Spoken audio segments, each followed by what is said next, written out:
வணக்கம். பௌத்தரத்தை பற்றி சில ஒரு அனுபவமான விஷயங்கள்லாம் நான் இப்போ சொல்ல போகிறேன். பார்த்திங்கன்னா இந்த நோய் பரம்பரையாக வர்றது கிடையாது அப்படின்னு சொல்லிக்கிட்டு இருக்காங்க. அப்படிலாம் ஒன்றும் இல்லைங்க, பரம்பரையாக சில பேருக்கு வர்றது கூட உண்டு. பார்த்திங்கன்னா இது பெரும்பாலும் டிபி சம்மந்தமான நோய் உள்ள குடும்பத்தார்களில், அதேமாதிரி பார்த்திங்கன்னா கேன்சர் சம்மந்தமான குடும்பத்தில் ஏதாவது போல் கேன்சர் நோய்கள் இருந்து அவங்களுடைய சந்ததியர்களுக்கு பிற்காலத்தில் இந்த மாதிரி ஒரு பௌத்திர உபாதைகள்லாம் கூட நிரந்தரமாக இருக்கிறது உண்டு. இது மாதிரி சில கேஸுங்கள்லாம் நம்ம பார்க்கலாம், அனுபவத்தில் பார்க்கலாம். இதை தவிர இதுக்கு ஆட்டோமினல் டிசார்டர் போன்ற நோய்களில் கூட இது ஒரு துணை நோயாக கூட இருக்கிறது உண்டு, இல்லைன்னா தனி நோயாகவும் இது இருக்கிறது உண்டு. இது கூடுமான வரைக்கும் பார்த்திங்கன்னா ஒரு பொதுவாக மூலம் வேறு பௌத்திரம் வேறு தான் இருந்தாலும், இந்த மூலத்திலே உள்மூலன்றது ஒன்று இருக்குது பாருங்கள். அதாவது உள்ளுக்குள்ளே ஃபிஷராகி வெடிக்கிறது. அந்த மாதிரி ஃபிஷரில் கூட இன்ஃபெக்ஷன் உண்டாகி காலப்போக்கில் பெரினல் ஆப்சஸாக கன்வெர்ட் ஆகி அந்த பெரினல் ஆப்சஸ் காலப்போக்கில் நிரந்தரமான பௌத்திரமாக உருவாகிறது உண்டு. இது மாதிரி கூட அனுபவத்தில் வர்றது உண்டு. அதனால் மூலத்திலேருந்து பௌத்திரம் வரக்கூடாது அப்படின்றதெல்லாம் கிடையாது. இருந்தாலும் மூலம் நவமூலம் அப்படின்னு சித்தர்கள் சொல்லியிருக்காங்க. பௌத்திரத்தில் ஒரு 16 வகையான பௌத்திரங்களை சித்தர்கள் குறிப்பிட்டிருக்காங்க. இருப்பினும் அனுபவத்தில் சில இப்போ நடைமுறையில் உள்ள பௌத்திரங்களை பற்றி சிலதை நம்ம இப்போ பேசுவோம். பார்த்திங்கன்னா இதில் பார்த்திங்கன்னா ஒரு 5 வகையான பௌத்திரங்கள் இப்போ பரவலாக இப்போ காணப்படுது. இதில் எக்ஸ்ட்ரா ஸ்பிளின்ஸ்டிக்னு ஒரு டைப் ஒன்று இருக்குது. அது பார்த்திங்கன்னா கூடுமான வரைக்கும் உள்ளுக்குள்ளே ரெக்டம்னு சொல்லக்கூடியது. அதாவது அந்த ரெக்டம் தான் ஆசன வாயை நல்லா இயக்கக்கூடியது, முன்னும் பின்னும் இயக்கக்கூடிய ஒரு பட்டன் மாதிரி இருக்கக்கூடிய ஒரு இடம் அது. அந்த ரெக்டத்தில் இந்த இந்த எக்ஸ்ட்ரா ஸ்பிங்க்ட்ரிக்கு ஃபார்ம் ஆகும். இந்த அல்சர் பாருங்க சாதாரண ஒரு அல்சராக ஒரு ஃபிஷராக இருந்தது காலப்போக்கில் சீல் பிடிச்ச கட்டியாக ரொம்ப ஒரு ஹார்னஸாக மாறி அந்த ரெக்டத்தையே அழிச்சிடக்கூடிய அளவுக்கு அந்த கட்டி உருவாகிடும். இந்த மாதிரி கட்டி தாங்க பெரும்பாலும் காலப்போக்கில் பார்த்திங்கன்னா இந்த கட்டியோட இன்ஃபெக்ஷன் இதோடைய வைரஸ் குடலில் போய் உட்காந்து பவுல் இன்ஃப்ளமேட்டரி, அதாவது பார்த்திங்கன்னா குரோன்ஸ் டிசீஸாக கூட மாறும். அப்படி இல்லைன்னா தனியாக குரோன்ஸ் இருந்து அதுக்கப்புறம் இந்த மாதிரி ரத்தத்தை பாதிக்கக்கூடிய இந்த டைப்பு எக்ஸ்ட்ரா டைப்பு கூட வர்றது உண்டு. இது மாதிரி ஒரு பௌத்திரங்கள் உண்டு. அதே மாதிரி பார்த்திங்கன்னா இன்னொரு வகை பௌத்திரம் இருக்குது பாருங்கள். அது சுப்ரா அப் டைப்பு அப்படின்னு சொல்லுவாங்க. அதாவது சுப்ரா ஸ்பிங்க்ட்ரிக் அப்படின்னு சொல்லுவாங்க. அது பார்த்திங்கன்னா பெரும்பாலும் தசை நார்களில் தான் அதிகமாக வரும். அதாவது உள்ளுக்குள்ளே இருக்க தசை நார்களும் வெளியில் இருக்க தசை நார்களில் தான் அதிகமாக வரும். இது ரொம்ப மோசமானதுங்க. இது இப்போ தான் இந்த நோய் ரொம்ப பரவலாக நிறைய பேருக்கு இது இருந்துக்கிட்டு இருக்குது. பெண்களை விட இது ஆண்களை தான் அதிகமாக தாக்குது. பெண்களை இது தாக்கும்போது பெண்களுக்கு இதன் காரணமாக தான் ரெக்டோவெஜினல் ஃபிஸ்டுலா கூட வர்றது உண்டு. அதாவது பெண்குறியில் கூட ஒரு ஃபிஸ்டுலா ஒன்று வரும். ஆண்களுக்கு பார்த்திங்கன்னா டெஸ்டிகல்ஸில் கூட ஒரு கட்டி வரும். இதை சித்தர்கள் அந்த காலத்தில் அண்ட பௌத்திரம்னு கூட சொல்லியிருக்காங்க. இந்த மாதிரி தசை நார்களில் உள்ளும் புறமும் வரக்கூடிய தசை நார்களில் வர இந்த ஐட்டத்தை சுப்ரா ஸ்பிங்க்ட்ரிக் அப்படின்னு சொல்கிறது. அதேமாதிரி பார்த்திங்கன்னா இதிலே ட்ரான்ஸ் டைப் ஒன்று இருக்குது. அந்த ட்ரான்ஸ் டைப்பு பார்த்திங்கன்னா ட்ரான்ஸ் ஸ்பிங்க்ட்ரிக்னு சொல்லுவாங்க. இது பார்த்திங்கன்னா உள்ளுக்குள்ளே இந்த மலைக்கோட்டால் ஒட்டி இருக்கக்கூடிய இந்த ஸ்பிங்க்ட்ரிக்னு சொல்லக்கூடிய அந்த தசை மண்டலங்களை கூடுமான வரைக்கும் ஒரு யூ ஷேப்பில் அப்படியே கட் பண்ணி எடுத்தாப்புல ஒரு பாதையை ஏற்படுத்திடும். இது ரொம்ப ரேருங்க.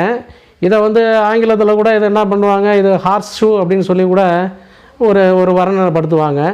இதை கூட லலாட பௌத்திரம் அப்படின்னு கூட சித்தர்கள் சொல்லியிருக்காங்க. லாட பௌத்திரம் அப்படின்னு கூட குறிப்பிட்டிருக்காங்க நூல்களில். நம்ம நூல் ஆய்வு பண்ணவங்களுக்கு இது புரியும். இது ரொம்ப ரேருங்க. இந்த மாதிரி விஷயங்கள் தான் காலப்போக்கில் இது கேன்சராக மாறுறது, கோலன் கேன்சராக மாறுறது இந்த வகை பௌத்திரம் தான். அதேமாரி பார்த்திங்கன்னா ஒரு இன்டர்னல் ஸ்பிங்க்டர்னு ஒன்று இருக்குது, ஸ்பிங்க்ட்ரிக்னு ஒன்று இருக்குது.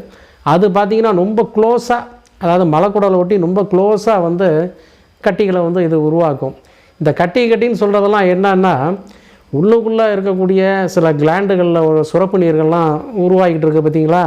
அது காலப்போக்கில் டீஹைட்ரேஷன் ஆகி ரொம்ப ட்ரை ஆகிடுங்க. ட்ரை ஆகி அதில் இன்ஃபெக்ஷன் ஒரு ஸ்வோலன் பாக்கெட் மாதிரி, அதாவது ஒரு வெற்றிட கட்டி மாதிரி உருவாகும். அப்புறம் காலப்போக்கில் அதுவே ஹார்னஸ் ஆகி அதுவே ஆப்சஸாக மாறிடும். இந்த வகை ஆப்சஸ் ரொம்ப க்ளோஸாக இருக்கிறது தான் இன்டர்னல் ஸ்பிங்க்ட்ரிக் அப்படின்னு சொல்கிறது. அது ரொம்ப வேகமாக பார்த்திங்கன்னா மலைக்குடலையும் பாதிக்கும். மோஷன் போகும்போது ரொம்ப கடுமையான வலியெல்லாம் இருக்கும்.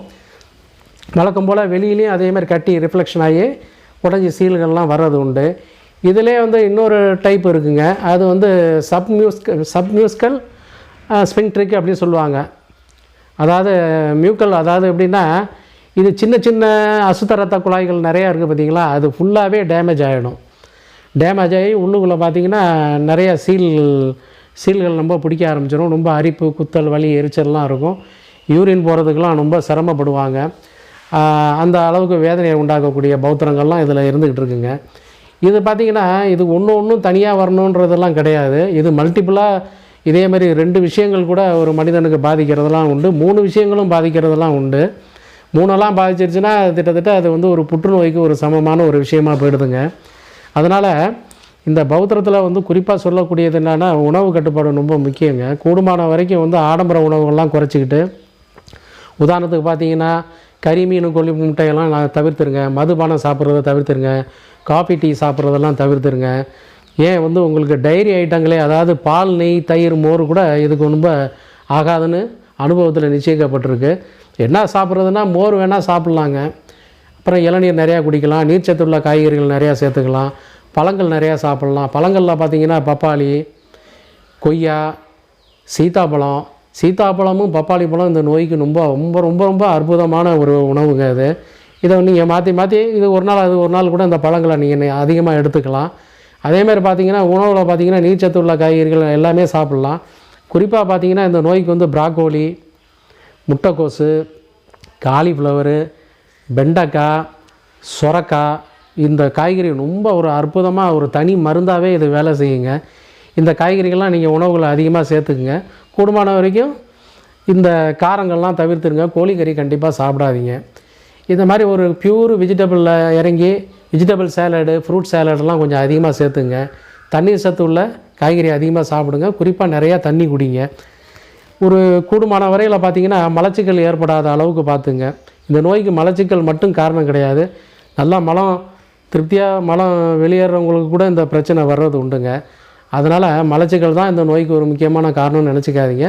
இருப்பினும் வந்து வருஷத்தில் ஒரு 3 தடவை கண்டிப்பாக வந்து பேதிக்கு சாப்பிட்றதுக்கு நாட்டு மருந்து கடையில் பேதி மாத்திரை வாங்கி பேதிக்கு சாப்பிட்லாம். அப்படி இல்லைன்னா அலோபதிக் மெடிசனில் கூட பேதி மாத்திரைலாம் விற்கிது. அதை கூட பயன்படுத்தி வருஷத்தில் ஒரு 3 தடவை பேதிக்கு சாப்பிட்லாம். கண்டிப்பாக பௌத்திரம் உள்ளவங்க வருஷத்தில் 2 தடவை 3 தடவை கண்டிப்பாக பேதிக்கு சாப்பிட்ணுங்க. இதை நல்லா ஞாபகம் வச்சுங்க. மேலும் பார்த்திங்கன்னா இந்த நோய்க்கு வந்து ஒரு சிறப்பாக பயன்படக்கூடிய மூலிகையை பற்றி நான் இன்றைக்கி உங்களுக்கு சொல்கிறேன். பார்த்திங்கன்னா இது வந்து ஃபியூமேரியா இண்டிகா அப்படின்னு சொல்லக்கூடிய ஒரு தாவரம். இது வந்து நம்ம நாட்டில் ரொம்ப சர்ப்ளஸாக ஈஸியாக தமிழ்நாடு ஃபுல்லாக ஈஸியாக கிடைக்கக்கூடிய ஒரு தாவரங்க அது. இதை பார்த்திங்கன்னா கூடுமான வரைக்கும் புற்கள் இடையே மற்ற தாவரங்களுடைய ஊடு பயிராக இது அப்படியே வளர்ந்துக்கிட்டு இருக்குங்க. பார்த்திங்கன்னா இது பெரும்பாலும் வந்து ஒரு லிங்க் டைப்பு. அதனால் இது வந்து பார்த்திங்கன்னா ஒரு கொடியாக தரையில் ஒரு கிரிப்பர் மாதிரி பிடிச்சி ரொம்ப நீண்டமாக வளரும்.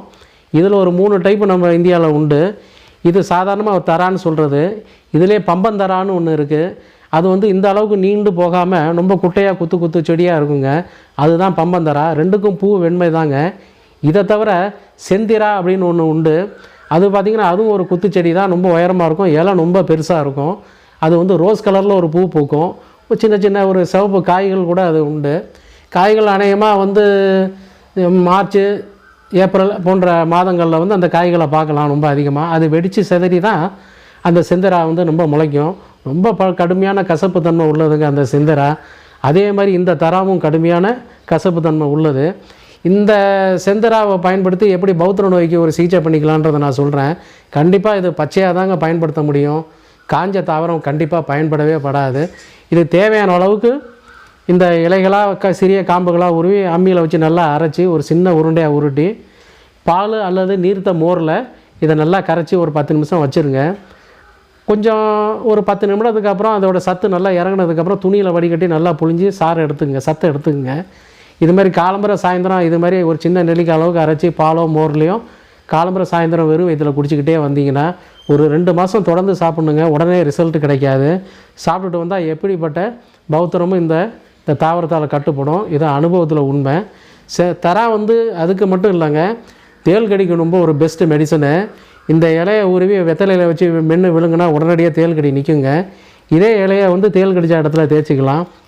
மேலும் பார்த்திங்கன்னா இது வந்து சாதாரணமாக இதை அரைச்சி பழைய காலத்தில் தயிரில் வந்து பத்தியமாக இருந்து சாப்பிடுவாங்க ஒரு மண்டலம். எப்படிப்பட்ட ரத்தம் மூலமும் ரத்தமாக போகிற மூலம் குத்தல் வலி எரிச்சல் கூட இந்த பிரயோகத்தில் சௌகரியமாக இருக்குது. அப்படிப்பட்ட ஒரு அற்புதமான தாவரங்க இது.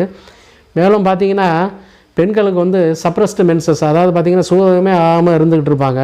அவங்க கூட இதை காலை மாலை இதை அரைச்சி ஒரு உருண்டை வாயில் போட்டு பால் அல்லது முறை குடிச்சிக்கிட்டு வந்தோம்னா எப்பேற்பட்ட சூதக கட்டும் நிவர்த்தி ஆகுங்க. இது அனுபவத்தில் உண்மை. ரொம்ப ஒரு கை கண்ட மருந்துங்க. பழைய காலத்தில் பார்த்திங்கன்னா பிரசவ பெண்களுக்கு யூட்ரஸில் இருக்கக்கூடிய இன்ஃபெக்ஷன்லாம் வெளியில் போகிறதுக்கு மற்ற கீரைகளோட இந்த இலைகளையும் கொஞ்சம் உருவி போட்டு கடைஞ்சி உணவில் கொடுப்பாங்க. கேட்டால் என்ன சொல்லுவாங்க, மருத்துவச்சிங்கெல்லாம் பிரசவம் நல்லா சுத்தமாகும்பா அப்படின்னு சொல்லுவாங்க. அந்த அளவுக்கு வந்து இதை யூட்ரஸை வந்து நல்லா க்ளீன் பண்ணக்கூடிய ஒரு அற்புதமான தாவரங்க. இதோடைய பொட்டானிக்கல் நேம் வந்து ஃபுமேரியா இண்டிகா. இது வந்து ஃபுமேரியாசியே அப்படின்ற இனத்தை சேர்ந்தது. நன்றி, வணக்கம்.